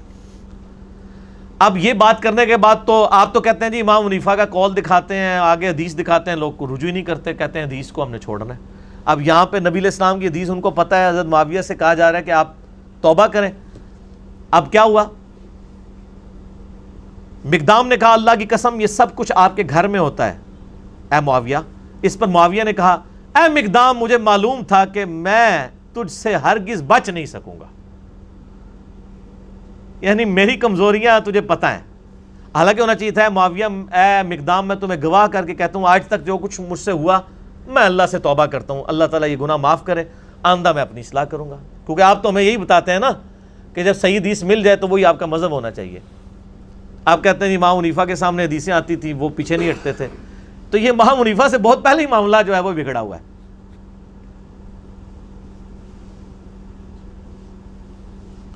مجھے پتا تھا میں گلے نہیں تیرے کو جیت سکتا، اے منو بھی کہہ رہے ہوندے نے او علی دی زبان بڑی لمبی ہے، او زبان نہیں لمبی، سچ ہوتا ہی اتنا طاقتور ہے کہ اس سے آپ جیت ہی نہیں سکتے۔ یہ تواڈے بزرگ بابے بھی یہی کہندے سن کہ میں گلے تواڈے کو نہیں جیت سکتا، انشاءاللہ تسی بھی نہیں جیت سکو گے کیونکہ بات ہی سچی ہے۔ آپ دیکھ لینا اے مقدام مجھے معلوم تھا کہ میں تجھ سے ہرگز نہیں بچ سکوں گا۔ خالد بن معدان نے بیان کیا کہ پھر حضرت معاویہ رضی اللہ تعالیٰ نے مقدام کے لیے اس قدر انعام کا حکم دیا، انہوں نے کہا جی بیت المال میں سے لا کے ذرا مال دو۔ بادشاہ آپ کو پتہ ہے نا وہ جب کسی کو خوش کرنا چاہتے تھے تو مال دیتے تھے، تو مقدام بن مادی کرب کو انہوں نے کہا اس کو انعام دو اور ان کے دوسرے ساتھیوں کو بھی دو۔ چنانچہ حضرت مقدام کو جب مال دیا گیا تو انہوں نے اپنے ساتھیوں میں وہیں تقسیم کر دیا۔ حضرت معاویہ نے گفٹ دیا، انہوں نے تحفہ سنت کے مطابق قبول کر لیا، لیکن وہ آج کل مولوی علی سنت نہیں سی کہ لے کے بوجھ پا لیندے۔ نبی علیہ السلام کو بھی جو گفٹ آتے تھے آپ قبول کرتے تھے، صحابہ میں ہی بانٹ دیتے تھے۔ تو مقدام بن مادی کرب کو جتنی رقم حضرت معاویہ نے اس وقت دی بیت المال میں سے، انہوں نے لے کے ادھر ہی غریبوں میں تقسیم کر دی۔ سچا بندہ جو ہے اس کو کسی کی پرواہ نہیں ہوتی ہے، وہ بینیفیشری نہیں ہوتا کسی کا، اس کی روٹی روزی دین کے ساتھ نہیں جڑی ہوتی۔ چنانچہ مقدام نے اپنے ساتھیوں میں سے تقسیم کر دیا، مگر اس اسدی نے جو کچھ وصول کیا وہ کسی کو کچھ نہ دیا. اور جنہیں کیا سی نا حسن آگ کا انگارہ ہے، اس کا کریکٹر بھی نقل کر دیا امام ابو داؤد نے. اس نے کسی کو کوئی چیز نہیں دی. ٹھیک ہو گیا، وہ ظاہر ہو گیا ہی مال لینڈ سی. بعد میں جب حضرت معاویہ کو یہ خبر پہنچی کہ مقدام نے سب کچھ اللہ کی راہ میں خیرات کر دیا، تو حضرت معاویہ نے کہا مقدام کھلے ہاتھ کے سخی آدمی ہیں اور اسدی اپنے مال کی خوب حفاظت کرنے والا ہے. یعنی حضرت معاویہ کو جب بتایا گیا نا کہ انہوں نے باہر نکلتے ہی آپ کے لوگوں میں ہی مال تقسیم کر دیا ہے، تو حضرت معاویہ نے بھی تعریف کی حضرت مقدام بن مادی کرب کی. ان کو گستاخ صحابہ اور رافضی نہیں کہا مقدام کو. ان کا یار گل تو صحیح کی تھی انہیں. تو اسی بھی مان جاؤ میں گلا صحیح کرنا بھائی، ناراض نہ ہویا کرو. اچھا اس کی شرح جو ہے دارالاسلام نے لکھی ہے بھائی، میں نے نہیں لکھی. اور دارالاسلام میں بھی شیخ زبیر صاحب نے نہیں لکھی ہے. شیخ زبیر صاحب نے صرف حدیثوں پہ صحت کا حکم لگایا، جو شرح ہے وہ دوسرے علماء نے لکھی ہے. اور صلاح الدین یوسف صاحب نے بھی اس کے اوپر یعنی کہ تقریض لگائی ہوئی ہے. اس کی شرح میں لکھتے ہیں، اب دیکھیں دارالاسلام ورڈ بائی ورڈ آپ شرح سنیں. صحابہ کرام حق بات کہنے میں بڑے جری تھے. حضرت مقدام رضی اللہ تعالیٰ عنہ کو حضرت معاویہ رضی اللہ تعالیٰ عنہ کی عمارت سے کوئی خوف نہ آیا اور بے دھڑک حق بات کہہ دی. چلو جی شکر ہے. اے علی بھائی نے نہیں کہا گیا لکھو، دارالاسلام نے کئی سال پہلے یہ شرح کی ہوئی ہے. اس مکالمے کے شروع میں جو آیا کہ ایک آدمی نے کہا کہ حسن کے مرنے کو تم مصیبت سمجھتے ہو، اس کے قائل شاید حضرت معاویہ ہی ہوں جس سے ادبن مبہم رکھا گیا ہے. اے دیکھو وہ شرح کرنے والا مان رہا ہے کہ یہ جو ہے نا ایک بندے نے کہا کہ معاویہ کا مرنا کو مصیبت ہے، تو یہ حضرت معاویہ نے اصل میں کہا تھا، امام داؤد نے ادب کے طور پر فلاں لکھ دیا. آگے بریکٹ میں لکھا ہے اون المعبود. اون المعبود اہل حدیث عالم کی وہ شرح ہے ابو داؤد کی جو پوری دنیا میں مدرسوں میں پڑھائی جاتی، عربی میں لکھی ہوئی. یہ شاید نہیں سرکار دارالاسلام والے ہو، یہ شاید کٹو، یہ یقیناً ہے، کیونکہ اس کا جو طریق المعجم الکبیر طبرانی میں ہے اور مسند احمد میں ہے، اس میں الفاظ ہیں کہ معاویہ رضی اللہ تعالیٰ عنہ نے کہا کہ حسن کے مرنے کو کیا تم مصیبت سمجھتے ہو. اس کے بعد پھر وہ لکھتے ہیں بنو امیہ اور اہل بیت کے خاندانوں میں سیاسی امور میں ان کے خاص رجحانات تھے. یہ تاریخ اسلام کا انتہائی پریشان کن دور تھا جو گزر گیا. وہ کہتے ہیں گزر گیا، مٹی پاؤ چھاڑ دو. اب ہم تمام صحابہ کرام کے لیے دعا گو ہیں، تو سر پھر آپ ان کے لیے بھی دعا گو ہوں جو 8 صحابہ کے اوپر لعنت کر رہے ہیں، کیونکہ یہ انہی کی اولاد ہے آل امیہ کی. ان کو پھر آپ کس منہ سے سمجھائیں گے؟ صرف ان کو میں سمجھا سکتا ہوں، انجینئر محمد علی مرزا، جو آل امیہ کے کاموں کو بھی غلط کہتا ہے اور آج رافضیوں کی لعنت کرنے کو بھی غلط کہتا ہے. آپ تو 2 نمبر لوگ ہیں، آپ کے تو دورے معیار ہیں، آپ کسی کو سمجھا سکتے ہیں؟ وہ کہتا ہے چھوڑ دو. اب ہم تمام صحابہ کرام کے لیے، تمام صحابہ کرام نہیں یار، 3-4 بندوں کا مسئلہ ہے. صحابہ کرام اتنے زیادہ نہیں ہیں. حضرت معاویہ رضی اللہ تعالیٰ عنہ، مغیرہ ابن شعبہ رضی اللہ تعالیٰ عنہ، عمر ابن عاص رضی اللہ تعالیٰ عنہ، اور بسر بن ابی ارطا رضی اللہ تعالیٰ عنہم اجمعین. ہم ان کے لیے دعائیں خیر کرتے ہیں لیکن ان کا جھوٹا دفاع بھی نہیں کرتے. ان کے لیے دعا گو ہوں اور کسی کے متعلق اپنے دل میں کوئی بغض نہ رکھیں. ایک مورخ کو جو ہے وہ کسی بھی جانب میلان ہو اس کا حق ہے، مگر خیال رہے کہ دوسری جانب بھی جلیل القدر صحابہ ہیں رضی اللہ عنہم و ارضاہم، اور دعا کریں ربنا اغفر لنا ولاخواننا الذین سبقونا بالایمان. اور ہم بھی یہ دعا کرتے ہیں، میرا تو کلپ ریکارڈڈ ہے سورۃ الحشر کی آیت نمبر 10. ہم دعا کرتے ہیں کاش جن کے لیے ہم دعائیں کر رہے ہیں انہوں نے بھی مولا علی کے لیے دعائیں کی ہوتی، ممبروں پر مولا علی پہ لعنت نہ کروائی ہوتی. اس کا مطلب ہے اللہ کے فضل سے ہمیں تو توفیق ہے، ان کو یہ توفیق نہ مل سکی. صحیح مسلم 6229 لعن اللہ ابا التراب نعوذ باللہ. آل مروان صحابہ کرام کو ممبروں میں بلا کے کہتے تھے ابو تراب پہ لعنت کرو، نعوذ باللہ. درندوں کی کھالیں اور ان کی گدیاں استعمال کرنا جائز نہیں ہے، اور ایسے ہی مردوں کے لیے سونا اور ریشم بھی مباح نہیں. حضرت معاویہ رضی اللہ تعالیٰ کے متعلق جو ذکر ہوا، ان کے گھر میں ریشم اور درندوں کی کھالیں اور سونا استعمال ہوتی تھی، تو شاید فرامین رسول کی وہ کوئی تعویل کرتے ہوں. دیکھو یہ وہی ہے جس طرح وہ تفسیر عثمانی میں لکھا ہے نا کہ قرآن میں آیا کہ بچے کی دودھ چھڑانے کی عمر 2 سال ہے، اور امام حنیفہ فرماتے ہیں 2.5 سال ہے. شاید امام حنیفہ کے پاس بھی کوئی دلیل ہو. یہ وہی ہے او پائی سارے ہی کو کچھو، نہ میں وابی نہ میں بابی، میں ہوں مسلم علمی کتابی. آپ یہ دیکھ لیں بابی ہیں، یہ پریکٹیکلی یہ بھی بابی بنے ہوئے ہیں. دارالاسلام والے بجائے یہ لکھنے کے کہ انہوں نے غلط کام کیا، وہ کہتے ہیں انہوں نے تعویل کر لی ہوگی. دنیا میں ہر شخص اپنے جرم پہ پردہ ڈالنے کے لیے نا تعویل ہی کرتا ہے. ظاہر ہے جنہوں نے عمار ابن یاسر کے قتل کے اوپر تعویل کر لی کہ یہ علی ہے قاتل، نہ علی لے کے آتا تو نہ قتل ہوتا، ماریا خود. تو پھر مولا علی نے فرمایا کہ پھر حمزہ کا قاتل کیا نبی علیہ السلام تھے؟ نہ عہد میں لے کے جاتے نہ حمزہ قتل ہوتا. پھکی دی تھی، مولا علی بھی پھکیاں دیندے سن. الزامی جواب، اینٹی وینم، لاجیکل آنسر. بال یہ ہر ٹاپک لادا ہو جائے گا. تو یہ میں نے شرح بھی بیان کر دی اور شرح بھی بیان کر دی. باقی میں اب اس ٹاپک کو کتنا یعنی اور کھول کے بیان کروں. آپ ریسرچ پیپر 5B پڑھیں، سب کچھ آپ کو ملے گا. میرے 2 لیکچر ضرور سنیں. ایک لیکچر ہے جس میں میں نے اہل تشیع کا مقدمہ اہل سنت کی عدالت میں پیش کیا ہے، مسئلہ نمبر 101، صحیح مسئلہ خروج، خلافت و ملوکیت صحیح مسئلہ خروج اور فکر حسین حق پرستی کی علامت ہے. اہل سنت پاک.com پہ یوٹیوب پہ جا کے لکھیں 101 مسئلہ، کھل جائے گا.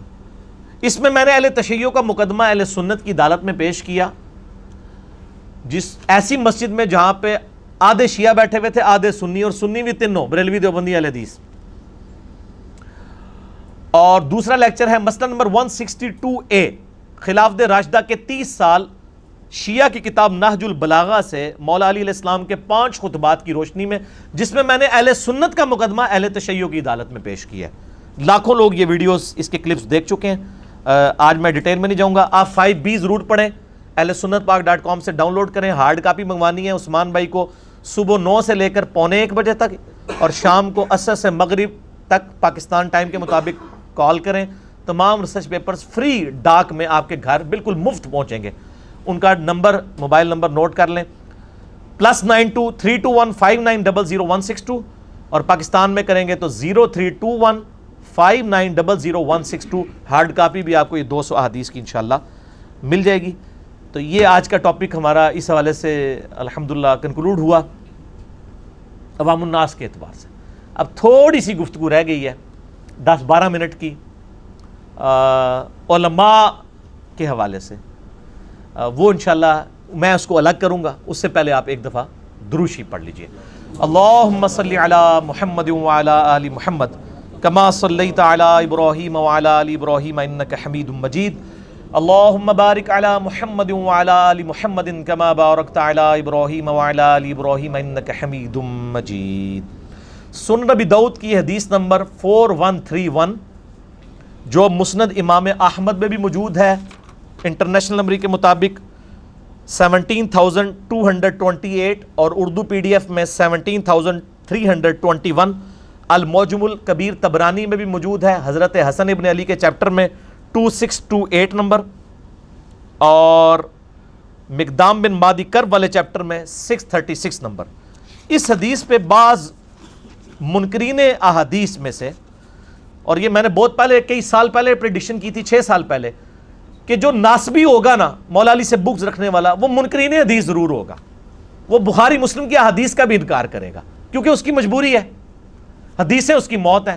وہ تو پیش کرے گا آل امیہ اور آل عباس کی لکھوائی ہوئی جھوٹی تاریخ، تو وہ حدیثوں کے اوپر حملے کرے گا اور بڑی یہ پرواہ نہیں کرے گا کہ وہ منکرین حدیث ہوگا. وہ کہے گا رفع الدین کی حدیثیں لے لو، باقی حدیثیں نہ لو. تو بعض ناسبیوں نے اس حدیث کے اوپر اعتراض کیا تاکہ یہ معاملہ ہی گول کر دیا جائے. حالانکہ اس حدیث کو آج تک کسی نے ضعیف نہیں کہا اہل سنت کی تاریخ میں. اور دور اعظم میں بہت بڑے محدث شیخ ناصر الدین البانی رحمہ اللہ تعالی المتوفا 1999 عیسوی، اور شیخ زبیر علی زئی رحمہ اللہ تعالی المتوفا 2013 عیسوی، دونوں نے اس حدیث کو صحیح کہا. اور شیخ زبیر صاحب تو تدریس کے مسئلے میں بہت وہمی تھے، وہ تو البانی کی بھی صحیح کی حدیثوں کو ضعیف کہہ دیتے تھے تدریس کے مسئلے میں. اس کے باوجود اس حدیث کے اوپر انہوں نے کوئی کمپرومائز نہیں کیا اور اس حدیث کو انہوں نے صحیح ڈکلیئر کیا.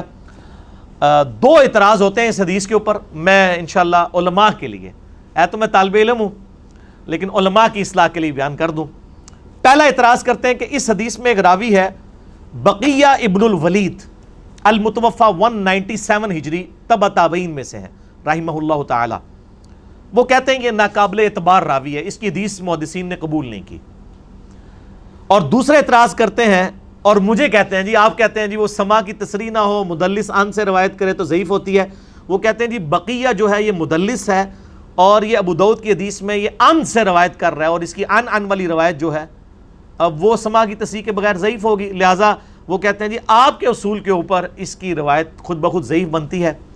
حالانکہ میرا اصول نہیں ہے، یہ تو صحیح مسلم کے مقدمے میں لکھا ہے، اور یہ اصول سب سے زیادہ اگر کسی نے انٹروڈیوس کروایا ویڈیوز میں نے اور کتابوں میں شیخ زبیر علی زئی رحمہ اللہ تعالیٰ نے. اس کے باوجود شیخ زبیر صاحب نے اس حدیث کو صحیح کیوں کہا؟ یہ دونوں اعتراض کے میں جواب انشاءاللہ دوں گا، کیونکہ نہ میں وہابی نہ میں بابی، میں ہوں مسلم علمی کتاب ہے. تو یہ پہلا اعتراض کہ بقیہ جو ہے یہ ضعیف راوی ہے، بڑا ریجیکٹڈ راوی ہے، اس کی روایت قبول نہ کی جائے. تو بقیہ ابن ولید، اس کے میں 5 جواب دوں گا. نمبر 1، جواب نمبر 1، بقیہ ابن الولید المتوفى 197 ہجری تبع تابعین میں سے ہیں رحمہ اللہ تعالی. صحیح مسلم کے مقدمے میں امام مسلم نے صحیح مسلم کے اندر جو راویوں کے اوپر بحثیں کی ہیں نا، اس بقیہ کے اوپر بحث کی ہوئی ہے باقاعدہ. صحیح مسلم میں انٹرنیشنل نمبر کے مطابق 43 نمبر پر اور 80 نمبر پر اور 81 نمبر پہ 3 جگہ بقیہ ابن الولید کے اوپر امام مسلم نے اپنے کومنٹس لکھے ہیں بڑے محدثین سے نقل کر کے. وہ میں آپ کو امام مسلم کے کومنٹس بتا دیتا ہوں. 43 نمبر پہ لکھتے ہیں کہ عبداللہ ابن مبارک کہتے ہیں، عبداللہ ابن مبارک المتوفى 181 ہجری امام حنیفہ کے شاگرد ہیں. اور میں نے کئی دفعہ بتایا کہ ذخیرے احادیث میں 2 محدث ایسے ہیں جن کے اوپر نیگیٹو جملہ کبھی کسی نے نہیں کسا. ایک عبداللہ ابن مبارک، امام بخاری کے دادا استاد ہیں یہ، اور امام حنیفہ کے شاگرد ہیں. بعد میں امام حنیفہ کو چھوڑ گئے تھے. وہ میرا ایک کلپ بھی ہے امام حنیفہ سے رفع الیدین پہ مناظرہ، وہ انہوں نے ہی مناظرہ کیا تھا جو حدیث کی کتابوں میں ہے. ایک ان کے مناظرے ہیں نا جو جعلی تاریخ کی کتابوں میں ہے. ایک عبداللہ بن مبارک، دوسرے امام مسلم جن کے اوپر جرح کا کوئی کلمہ نہیں ملتا. امام بخاری پہ بھی بعض محدثین نے جرح کی ہے لیکن ان کے اوپر نہیں جرح ملتی. عبداللہ ابن مبارک کا قول صحیح مسلم میں انٹرنیشنل نمبر کے مطابق جو مسلم کا حصہ ہے اور نمبرنگ کا حصہ ہے 43 نمبر، عبداللہ ابن مبارک کہتے ہیں کہ بقیہ ابن ولید صدوق راوی ہے، سچا راوی ہے، لیکن وہ روایت کرتا ہے سب قسم کے لوگوں سے. یعنی خود وہ سچا ہے لیکن وہ جن سے روایتیں نقل کرتا ہے نا، بعض اوقات وہ ضعیف راویوں کی روایت بھی لے لیتا ہے اور بعض اوقات ثقہ راویوں کی بھی. وہ تو سارے ہی ہیں، بخاری مسلم کے علاوہ جتنے امام ہیں، ابو داؤد، ترمذی، نسائی، ابن ماجہ، انہوں نے ضعیف راویوں سے لی ہوئی ہے. لیکن جب ضعیف راوی ہوگا پتہ تو چل جائے گا اور روایت تو ضعیف ہو جائے گی. تو یہ تو کوئی عیب نہیں ہے. خود امام بخاری نے الادب المفرد میں کئی ضعیف راویوں سے جن پہ امام بخاری نے خود جرح کی ہوئی ہے تاریخ کبیر میں، ان سے روایتیں بھی لی ہوئی ہیں، لیکن بتا دیا ہے کہ یہ روایت میں یہ راوی کمزور ہے. تو یہ کوئی عیب نہیں ہے. عبداللہ ابن مبارک کیا کہتے ہیں؟ یہ صدوق راوی ہے، سچا راوی ہے. کون؟ بقیہ ابن ولید. 80 نمبر پہ لکھتے ہیں امام مسلم کہتے ہیں کہ زکریہ ابن عدی کہتے ہیں کہ مجھ سے ابو اسحاق فزاری نے کہا، جو حدیث کے بہت بڑے امام تھے، لکھ لے تو بقیہ ابن ولید کی وہ حدیث جو وہ روایت کرے مشہور لوگوں سے، اور مت لکھ اس کی حدیث کو جو روایت کرے مجہول لوگوں سے. یہ بقیہ کے لیے نہیں ہے، باقی بھی سارے راوی جو ثقہ راویوں سے کریں وہ آپ لے لیں، جو دوسری وہ چھوڑ دیں. اور مت لکھ تو اسماعیل عیاش سے حدیث، اگرچہ وہ روایت کرے مشہور ثقہ لوگوں سے بھی. وہ کہتے ہیں جو اسماعیل عیاش راوی ہے نا، وہ اگر صحیح بندے سے بھی روایت کر رہا ہے نا، اس کی وہ والی روایت بھی نہیں لینی، لیکن بقیہ سچا بندہ ہے، یہ اگر سچے لوگوں سے روایت کرے. اور الحمدللہ ابو داؤد میں اس نے بحیر ابن سعد سے روایت کی ہے، جو الحمدللہ ثقہ صدوق اہل سنت کا بہت بڑا امام ہے، جس کی ثقات کے اوپر کوئی قدغن نہیں لگا سکتے. کتب ستہ کی ساری حدیث کی کتابوں میں اس کی روایتیں موجود ہیں، خصوصاً ابو داؤد، ترمذی، نسائی، ابن ماجہ کے اندر بحیر ابن سعد سے روایت کی ہے. اور اس کے بعد 81 نمبر کے اوپر وہ لے کے آئیں کہ ان کے اندر یہ مسئلہ تھا کہ یہ بعض اوقات جو نام ہے اور کنیت اس کو رد و بدل کر دیا کرتے تھے جو یہ راوی تھے بقیہ، اور وہ دیکھ لیا جائے، باقی کوئی ان کے اوپر جرح کا کلمہ نہیں ہے. جواب نمبر 2، صحیح مسلم میں جو یہ 80 نمبر پہ کامنٹس ہے نا کہ بقیہ کی روایت جو مشہور لوگوں سے وہ کرے وہ آپ لے لو اور جو ضعیف لوگوں سے کرے وہ نہ لو، یہ سیم کامنٹس جامعہ ترمذی میں بھی موجود ہیں۔ انٹرنیشنل نمبر کے مطابق 2859 نمبر حدیث ہے، اور اس حدیث کی سند وہی ہے جو ابو داؤد کی مقدام بن معدی کرب والی روایت کی سند ہے 4131 کی۔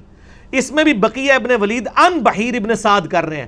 اس کے نیچے امام ترمذی لکھتے ہیں کہ میں نے عبداللہ بن عبد الرحمن سے سنا کہ وہ کہتے تھے کہ میں نے زکریا بن عدی سے سنا کہ وہ کہتے تھے کہ امام ابو اسحاق فزاری کہا کرتے تھے خذوا عن بقیۃ ما حدثکم عن الثقات، بقیہ سے وہ حدیثیں قبول کر لیا کرو جو وہ ثقہ راویوں سے کرے، ولا تأخذوا عن اسماعیل ابن عیاش، اور اسماعیل ابن عیاش کی کوئی حدیث قبول نہ کرو چاہے وہ ثقہ راویوں سے کرے چاہے بغیر ثقہ کے۔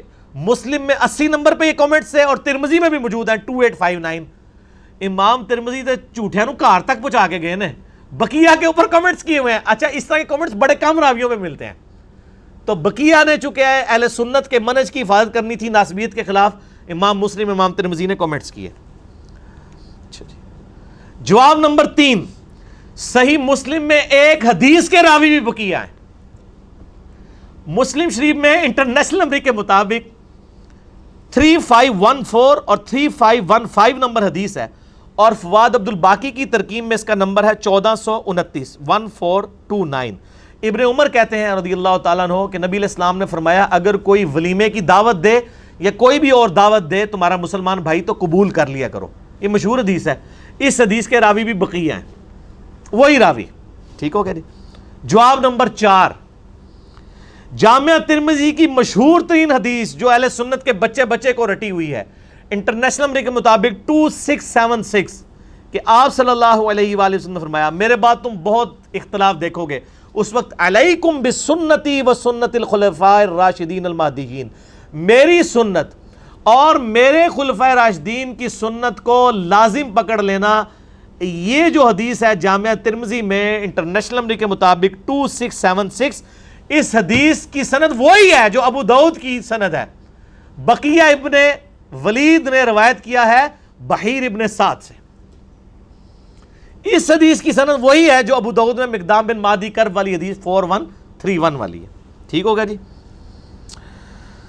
5واں جواب، المستدرک للحاکم میں بھی یہی جو سند ہے، بقیہ ابن ولید روایت کر رہا ہے بحیر ابن سعد سے، خواہ وہ ان سے روایت کرے چاہے حدثنا سے روایت کرے۔ یہ حدیث مستدرک للحاکم میں بھی اسی سند کے اوپر 2 حدیثیں ہیں 2435 اور 4230، جس کو امام حاکم نے مسلم کی شرط پہ صحیح کہا اور امام ذابی نے موافقت کرتے ہوئے کہا کہ بقیہ کی یہ جو حدیث لینا ہے یہ امام مسلم کی شرط پہ حدیث صحیح ہے، چونکہ امام مسلم نے یہ حدیث لی ہوئی ہے 3514 اور 3515۔ ٹھیک ہوگا جی۔ امام حاکم نے اور امام ذابی نے بقیہ کی حدیث بحیر ابن سعد سے مسلم کی شرط پہ صحیح کہی ہوئی ہے۔ 5 جواب ہے، اور کنہیں جواب دیا؟ ابن حجر اسقلانی المتوفا 852 ہجری، انہوں نے بھی کہا یہ صدوق راوی ہے، البتہ مدلس تھا، مدلس تو ہم بھی مانتے ہیں، اور امام ذابی بھی اس کو صدوق کہتے ہیں۔ اور بقیہ کی بحیر ابن سعد سے روایتیں جس طرح ابو داؤد میں 4131 ہے، ابو داؤد، ترمذی، نسائی، ابن ماجہ، چاروں سنن اربعہ کی کتابوں میں آپ بقیہ مکتبہ شاملہ میں لکھیں اور بحیر لکھیں، بے شمار حدیثیں کھل جائیں گی۔ یہ صرف 4131 مقدام بن معدی کرب اور معاویہ بن ابی سفیان رضی اللہ تعالی عنہما والی روایت نہیں ہے، بلکہ اور روایتیں بھی موجود ہیں۔ اعتراض نمبر 2، وہ کہتے ہیں جی بقیہ ابن ولید مدلس ہے اور ان سے روایت کر رہا ہے، تو اس کے میں 3 جواب دوں گا، اسی پہ میری گفتگو کنکلوڈ ہوگی۔ جواب number 1، to kill the evil ان دا بڈ، برائی کو میں جڑ میں ختم کرتے ہوئے آپ کو یہ بتاؤں کہ یہ بقیہ ابن ولید نے بحیر ابن سعد سے سما کی تصریح کی ہوئی ہے مسند احمد والے طریق کے اندر، اس میں تو ان سے روایت کر رہا ہے نا ابو داؤد میں۔ مسند احمد میں جو حدیث ہے 17228 عربی والی اور اردو PDF میں 17321، اس میں بقیہ نے بحیر ابن سعد سے حدیث سننے کی سماعت کی تصریح کی ہوئی ہے، ان سے روایت نہیں کیا ہوا، لہذا سماع کی تصریح مل گئی تو ابو داؤد والی روایت بھی صحیح ہوگی۔ ٹھیک ہو گیا جی. جواب نمبر 2, جو جامعہ ترمذی کی حدیث ہے 2676 علیکم بسنتی و سنت الخلفاء الراشدین المہدیین, اس میں بھی بقیہ ابن ولید ان سے ہی روایت کر رہا ہے بحیر ابن سعد کے ساتھ, اور امام ترمذی اس حدیث کو کہہ رہے ہیں ھذا حدیث حسن صحیح, حالانکہ سماع کی تصریح نہیں تھی. امام ترمذی نے اس کے باوجود ان والی روایت کو بھی علیکم بسنتی و سنت الخلفاء الراشدین المہدیین, ترمذی کی روایت کو امام ترمذی نے صحیح کہہ دیا سماع کی تصریح کے بغیر بھی. وہ میں آپ کو بتاتا ہوں کیوں کہا. لہٰذا اس کی سند اور 4131 ابو داؤد کی سند بالکل سیم ہے. جواب نمبر 3, یہ امام ترمذی نے بھی صحیح کہا, شیخ البانی نے بھی صحیح کہا, اور سب سے بڑھ کر شیخ زبیر لیزئی صاحب جو ذرا سے تدریس کے مسئلے میں اتنی مضبوط روایتیں جو ترمذی میں بھی آئی ہیں جن کو امام ترمذی نے صحیح کہا ہے, شیخ زبیر صاحب ان کو ضعیف ڈکلیئر کر دیتے تھے کہ سماع کی تصریح نہیں ہے. اب کیا وجہ ہے کہ شیخ زبیر صاحب اس روایت کو سماع کی تصریح کے بغیر بھی صحیح کہہ رہے ہیں, اگرچہ میں نے ثابت کر دیا کہ مسند احمد میں موجود ہے. اس کی میں آپ کو ریزن بتاتا ہوں. 2012 کی بات ہے, جب یہ روایت ہم نے پہلی دفعہ پبلک میں مارکیٹ میں ان کروائی نا, تو بڑا شور کھڑا ہوا شیخ زبیر صاحب کی وفات سے 1 سال پہلے. اب شیخ زبیر صاحب زندہ تھے, کسی نے جرت نہیں کی روایت پر ڈاکہ مارنے کی. ظاہر البانی بھی صحیح کہہ رہا ہے, زبیر لیزئی صاحب بھی صحیح کہہ رہے ہیں. ان کو پتا تھا شیخ زبیر صاحب ہمیں لتر پھیریں گے, انہوں نے کہا شیخ زبیر صاحب کی زندگی میں تو ہم یہ کام نہیں کر سکتے, بعد میں کریں گے.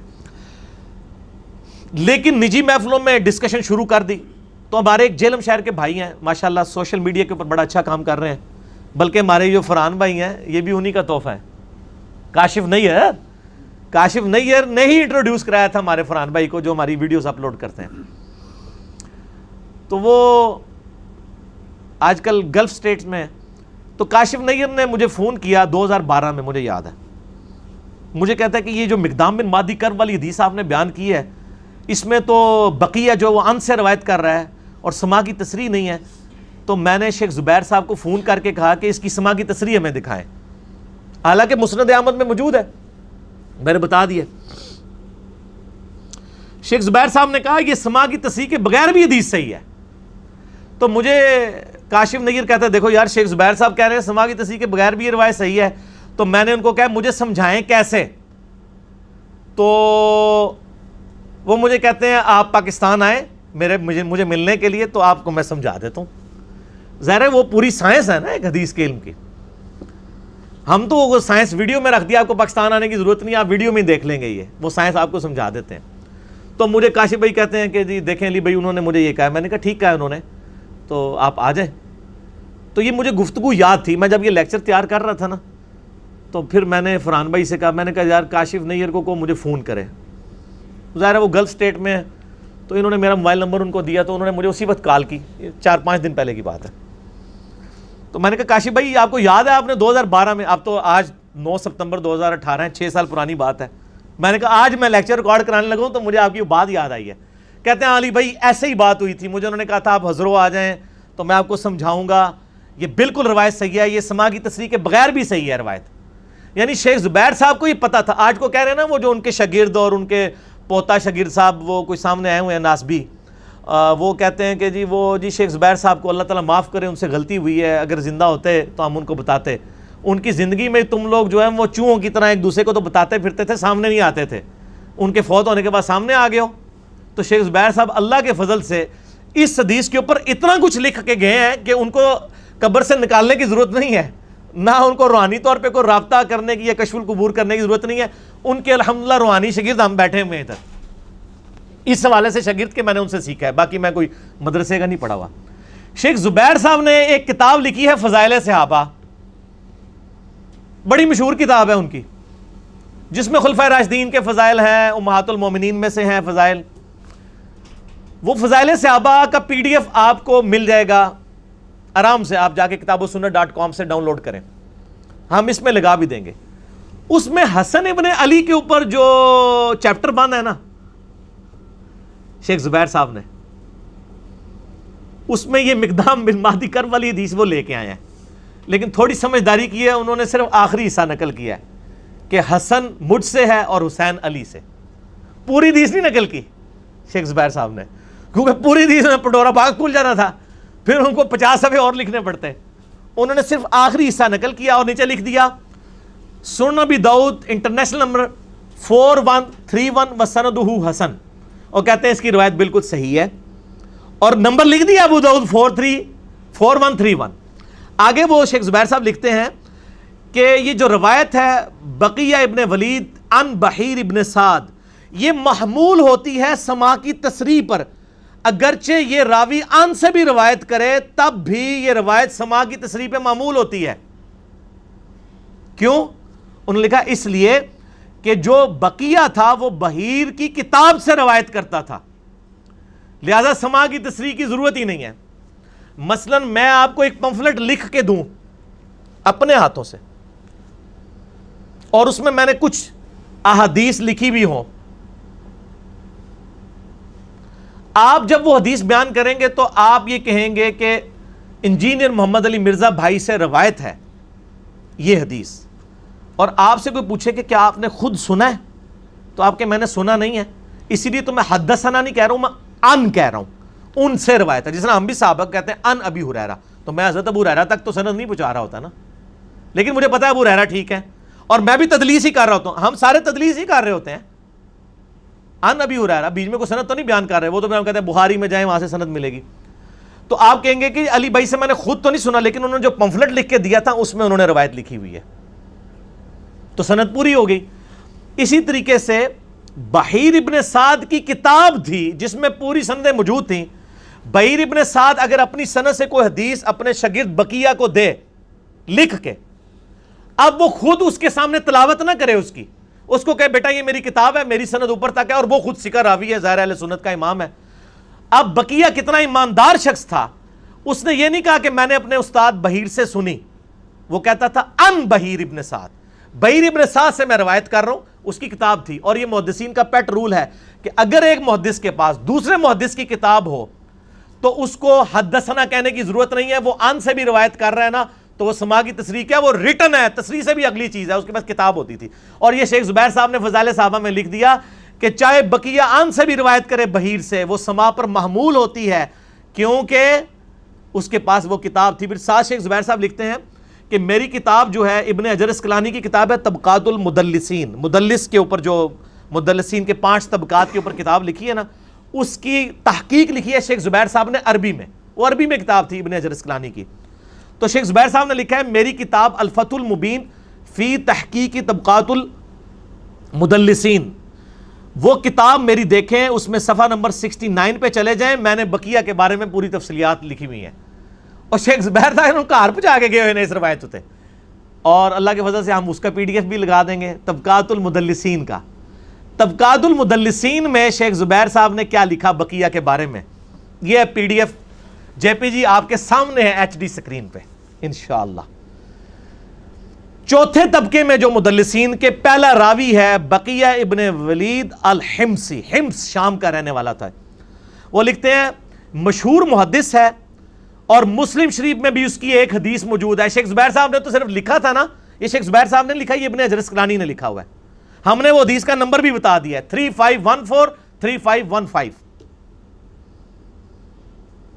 لیکن وہ کثرت سے تدلیس کرتا تھا ضعیف اور مجہول راویوں سے, لیکن ائمہ اہل حدیث نے اس کی صفات بھی بیان کی ہیں. وہ جو صفات بیان کی ہیں عبداللہ ابن مبارک سے 43 نمبر اور 80 نمبر امام فزاری سے, میں نے مسلم شریف سے آپ کو دکھا دیا کہ اماموں نے اس کی توثیق کی ہوئی ہے. اس کے بعد شیخ زبیر صاحب لکھتے ہیں کہ امام نسائی بھی اسے ثقہ مانتے ہیں, 197 ہجری میں وہ فوت ہوا ہے, اور وہ حسن الحدیث صدوق راوی ہے. اگر وہ سماع کی تصریح کر دے اس سے تدلیس سے تسویہ ثابت نہیں ہے, اور اس کی تفصیل کے لیے آپ شیخ البانی کا جو احادیث ضعیفہ ہے اس کو آپ دیکھ لیں. ٹھیک ہو گیا جی. وہ کہتے ہیں یہ جو تدلیس سے تسویہ کا الزام لگا رہے ہو یہ کوئی ثابت نہیں ہے, وہ ناسبی لگا رہا ہے نا. وہ کہتے ہیں یہ الزام ثابت ہی نہیں, اور شیخ البانی نے بھی پوری بحث کی ہوئی ہے سلسلہ احادیث ضعیفہ کے اندر کہ یہ تدلیس تسویہ کا الزام ان کے اوپر جھوٹا ہے, اور روایت جو ہے بقی عن بحیر ابن سعد وہ صحیح ہوتی ہے.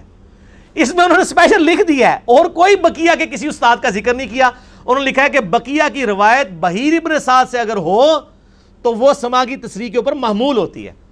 یہ سارے جے پی جیز انشاءاللہ اللہ کے فضل سے ہم لگا دیں گے تاکہ اس کے بعد کسی کو کوئی گنجائش نہ رہے. اللہ تعالیٰ کی کروڑوں رحمتیں ہوں شیخ زبیر علی زئی رحمہ اللہ تعالیٰ پر. اگرچہ وہ دنیا میں موجود نہیں ہیں لیکن ان کے نام پہ جو دھوکے دے رہے ہیں امت کو, ان دھوکوں کا علاج وہ اپنے مرنے سے پہلے کر کے گئے ہیں. جو انہوں نے چھپائے ہوئے تھے انشاءاللہ یہ ایچ ڈی ریکارڈنگ میں آئیں گے.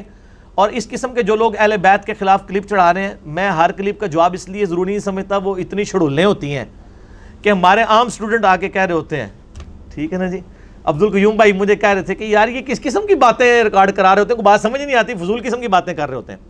وہ باتیں ہی فضول ہوتی ہیں, کہاں سے سمجھ آئیں.